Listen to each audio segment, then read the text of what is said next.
Yeah, man. So tell me, like, I seen you're traveling, you're killing it. What's the update? What's going on in with Ernest? Man, Ernest Land is absolutely rocking. So I took a recommendation that you did after we did some consultation. I think was it like the towards the end of last year or beginning of this year, Yeah, somewhere around that time.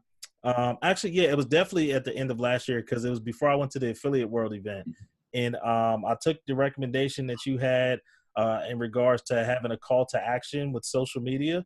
right. Doing the presentation, which is so funny because I'm pretty confident out of all the presenters, only me and Neil Patel did that.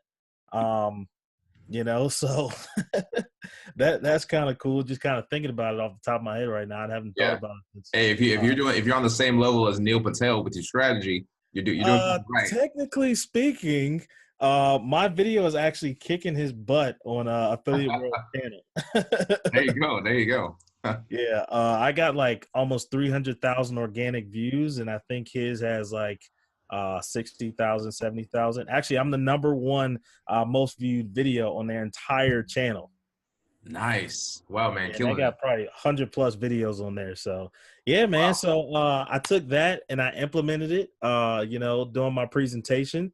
And the other thing I implemented was doing some type of lead gen, while I was from stage. And the other part was, giving them, just some guidance even after doing the actual lead gen. So, like, call to action in social media to lead gen to next step. And, pretty much, man, that one particular, actually is a couple things, right? Not just one thing, but Yeah. implementing all those things together, generates me leads in business like every single every Nice. single day, I love it. every single month. Just from that one video, easily, 5 figures a month, conservatively. Yeah. Multiple months I've been able to take leads from that video, then convert into packages that are well over 5 figures. So, uh, Yeah. yeah, it's crazy, man. Man, that's powerful. It's awesome to hear. So tell me about the call to action that you were doing with your social media. How exactly did you put that together? What was the So, call to action? so the first part, obviously, like, you gotta have good content, right? So I know with you, AJ, in particular, you find good people to work with. You're not finding, C players or D players or even B players. You're sourcing the A players and helping them ascend to the next level. Yeah, man. The first part was like having the good content. So that piece was already down. But, in terms of the call to action to social media, Facebook, I know, limits the amount of followers that you have. So I said, why not point people to IG?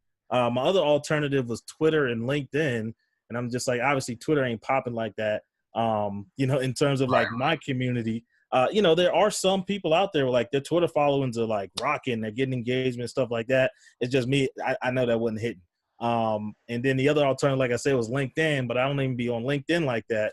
And LinkedIn is, you don't really want to like really promote or pitch yourself too much. Like, Right. it's a Right. different, environment. But IG is a totally, like, that's where you can kind of be yourself. You can even promote stuff, pitch stuff, so forth and so on. But so I thought that would probably be my most, the best channel to direct people to, aside from like social media. So I personally picked IG. I can't remember if we talked about IG or not.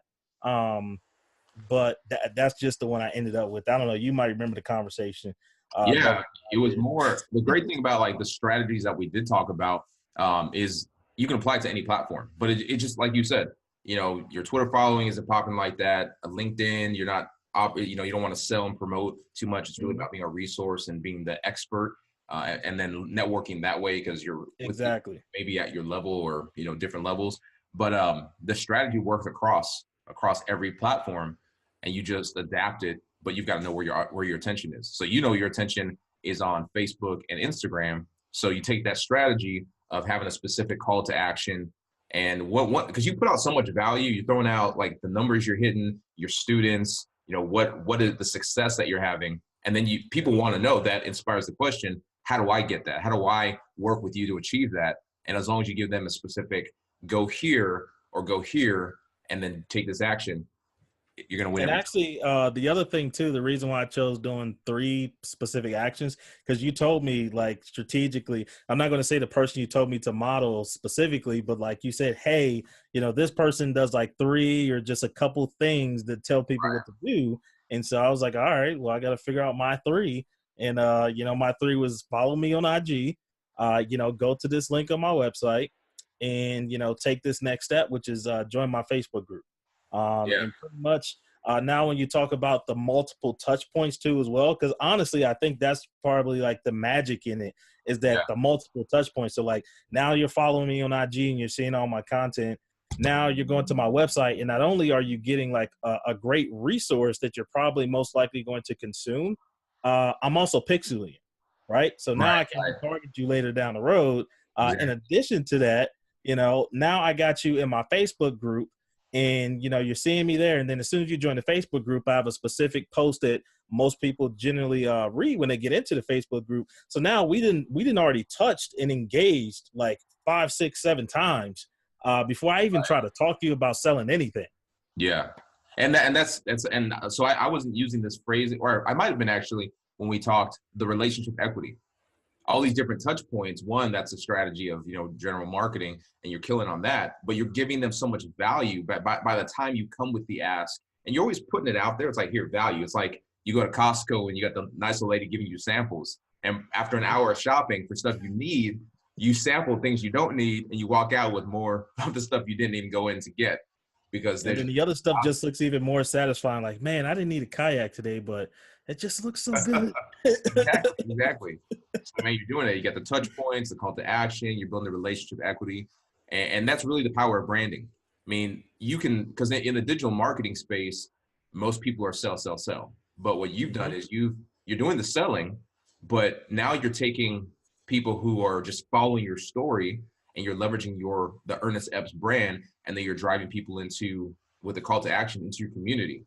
And so and I don't know if I taught this when at that event where we met, but you've got the conversation or what the context, like build context around who you are with the content, and then from there bring them into a conversation where now they're talking back and forth, drive them to a community where now you can build a relationship. They really start to identify themselves as part of your tribe, and then from there, that's where you get the greater conversion. And all about ROAS, return on ad spend, ROI, return on investment. Well, the return on investment with branding, it's really return on visibility because they Mhm. see you so often, they buy a product from you.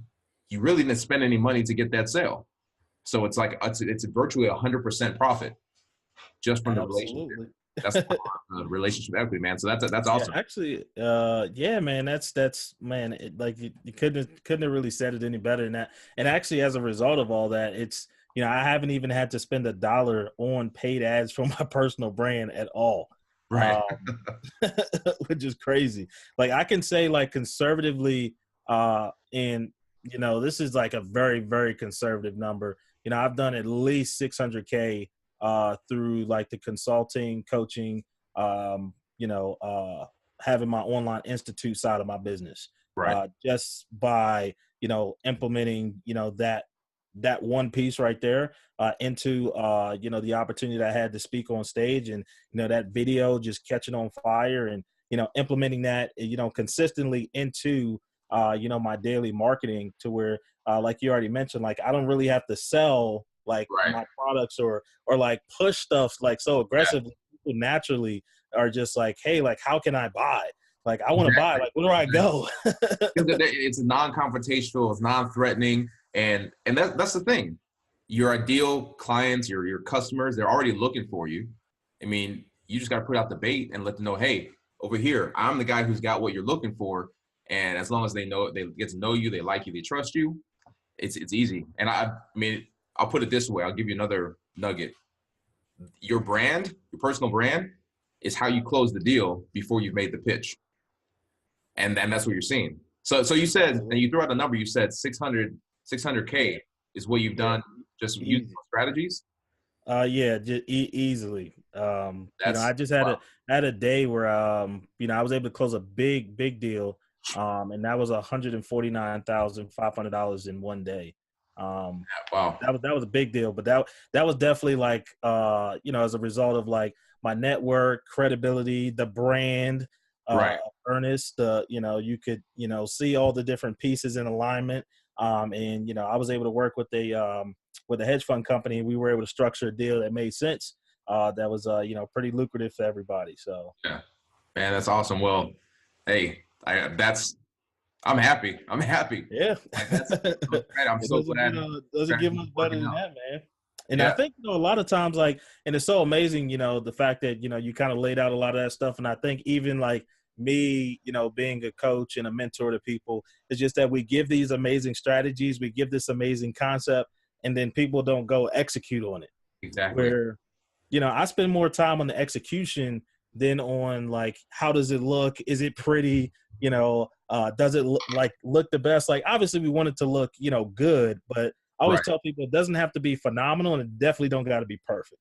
To the Yeah. point where like I'm working on a particular funnel and I'm just like, hey, if we can't get the SMS text blast to send out for the broadcast to automate it, like let's just export all the emails and then just upload them into the SMS reader and then just send the blast out on the day of. Right. Like Right. if it can't be automated, forget it. Screw it. Let's figure it out. Yeah. Like here's the other approach.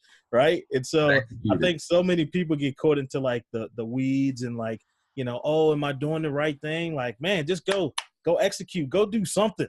Right. Right. Exactly. Man, that's awesome. Yeah, you gotta strategy's good. Strategy's good. And you're right. Like I've taught so many people these different strategies. I've done webinars, I've done talks, and people with the ones who execute, they go do it, they get results. But some people just want to take the strategy and they mistake thinking and planning for action. And no, you got to stop working on the plan and you got to put the plan to work. Stop working on the plan, put the plan to work. That's when you make money. That's when you make a greater impact. And man, I'm blessed. I'm happy to hear. And you're jet setting. You're all over the place. You're killing it. Yeah. I mean, you're beating out the big names in the industry. Hey man, it's truly a blessing. But like, just to look back and think like, what if I had given a phenomenal presentation and not had the back end of Right. the presentation like the right way, right? Yeah. Like, yeah, it would have been like it would still be hitting on YouTube the way it is. Like, yeah, it would have been a great video, but it wouldn't have had like the impact that it has. And like I was even thinking about that earlier today, where it's just like, man, it's just the little things. Yeah. Like, just those little conversations and seeking an expert out like yourself that's that understands the different facets of like building a brand and connecting with your audience and Right. how to set everything up properly. Like it's just sometimes it's like the little stuff that makes like the big difference, and actually a lot of times it's the little stuff once you kind of Yeah. start scaling things out. Small changes make big adjustments, or small adjustments make big changes. I mean, Yeah. that's really what it is. It's always the little things. It's not the complicated, complex. Like you said, I mean, you building funnels. Well, you can build the most complex, greatest funnel, but if you're missing, it's a little tweak in that funnel that takes the conversion to a whole nother level. Like I've got a funnel running right now, and average for a webinar, 20-30% opt-in rate for a webinar. That's pretty average. Well, I'm hitting 70-73%, but it's the same little strategies with the brand and the connection and giving people value. And it's so many people, a lot of people still don't realize. They don't realize, number one, what a brand actually is. And I was teaching this recently on the webinar I did just last night. A brand is the 10% is the creative, the funnel, the logo, the video. And like you said, you got the video out there. That's the 10%. You're killing it with that video and made 600K from the different strategies we talked about because of the 90%, which is the back end. It's like the engine in the Ferrari. That thing can look cool, but if it's got a Honda engine, you're not paying 300 grand for it. You want the engine. So, man, that's awesome. Yeah, no, man. I just I just had to I've been meaning to let you know like over this last year as I've been kind of hopping all over the place. You're too busy But cashing those checks. yeah, man, finally got to slow down a little bit to speed up and let you know what was going on, man. But yeah, definitely, man. Just appreciate you just dropping those nugget bombs, and like I see putting stuff out here and there, and people just need to take those gems that you put out and figure out how they can apply it to their business to really get results. Because I Yeah. mean, I did that with no ad spend. and it's just been a weird place in terms of like the advertising side for my personal brand, because I'm an e-com guy, because I Yeah. do all paid traffic for e-com, and it's like, why aren't you doing paid traffic for your personal brand? It's a whole nother conversation with that. It's been some Yeah. crazy stuff going there, but organically, like, things are rocking. So I'm excited to get a paid media buyer on here pretty soon that I'm in the talks with right now, and we're just going to pour gasoline and just absolutely tear Yeah. this thing up. So